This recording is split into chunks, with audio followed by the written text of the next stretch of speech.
Our national flag.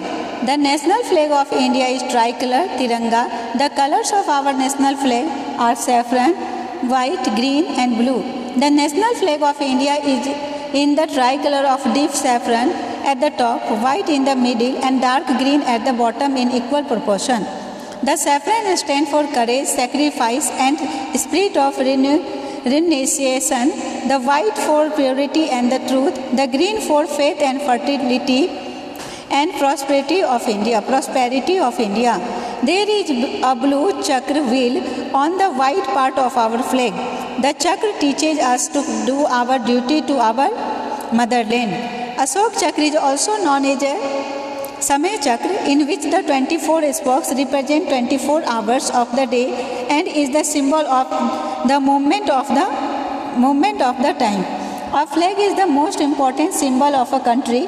The national flag of India is a symbol of honor, patriotism and freedom for the country.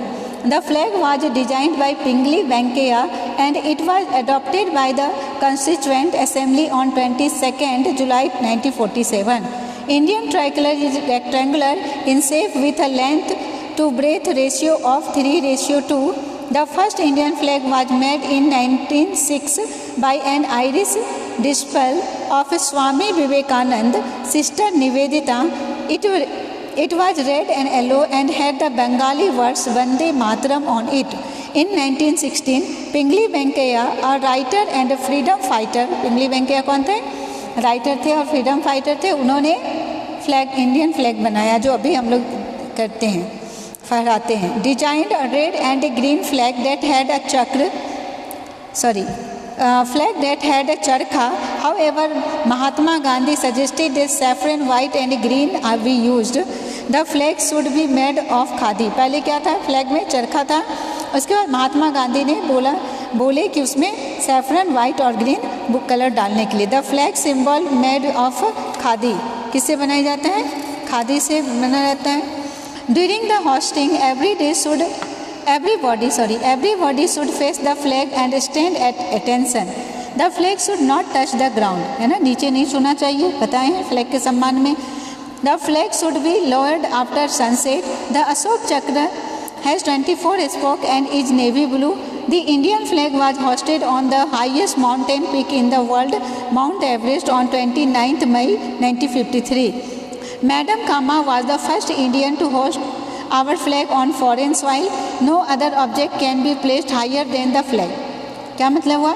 कोई भी flag अगर होगा, जैसे कोई हनुमान जी का फ्लैग होता है या किसी इंस्टीट्यूट का फ्लैग होता है या किसी ऑर्गेनाइजेशन का फ्लैग होता है, तो झंडा का ये हमारा जो ट्राई कलर है वो सबसे ऊपर रहेगा और वो फ्लैग थोड़ा नीचे रहेगा, है ना. ट्राई कलर के ऊपर कोई भी फ्लैग नहीं फहराया जाएगा. समझ रहे हो?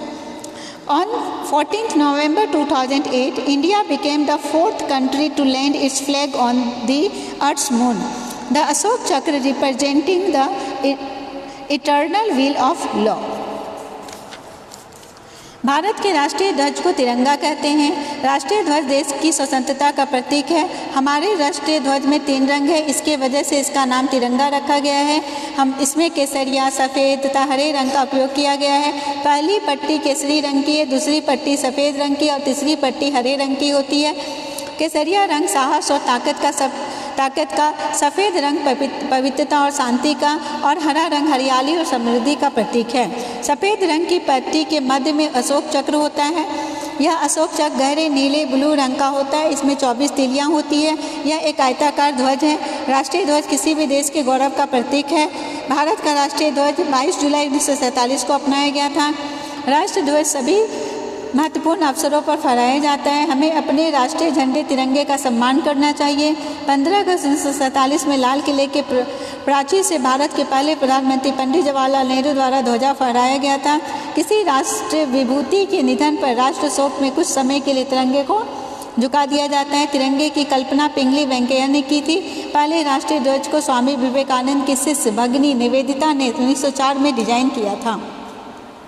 और राष्ट्रीय ध्वजारोहण होता है ना, 15 अगस्त का ध्वजा फहराना और 26 जनवरी का ध्वजा फहराने में क्या अंतर है पता है?